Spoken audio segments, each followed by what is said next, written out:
Aksi pencurian sepeda motor di Palembang terekam kamera pengawas pada Sabtu 3 Januari 2025 lalu. Pelaku memanfaatkan hujan yang turun untuk melancarkan aksinya di Jalan Banten 3 Jakabaring dengan sasaran motor milik seorang mahasiswa.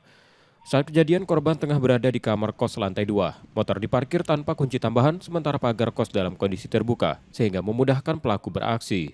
Jam 2 dini hari itu. Jam 2 malam. Motor apa yang ini? Beat 2023. Itu terekam CCTV sempat yang bawa motor terduganya. Iyalah di jalannya, Pak. Oh, Bukan sudah pas dia ngambil di kosan, bukan. Oh, terekamnya pas bawa motor. Iya. Ini pakai apa? Pakai motor apa itu? Kayak jas hujan ya, Pak. Jas hujan warna merah sama abu-abu. Korban baru menyadari motornya hilang ketika turun ke area parkir untuk mengunci kendaraan.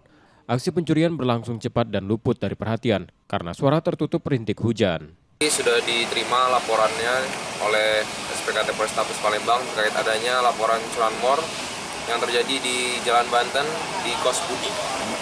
Korban sedang berada di lantai 2 kamar kosannya, kemudian pada saat ingin kembali untuk mengunci kendaraan dengan kunci ganda, motor sudah tidak ada di parkiran kos. Laporan kejadian telah diterima petugas Polrestabes Palembang dan kini ditangani Satreskrim untuk penyelidikan lebih lanjut. Yudi Kiswanto, Kompas TV, Palembang, Sumatera Selatan.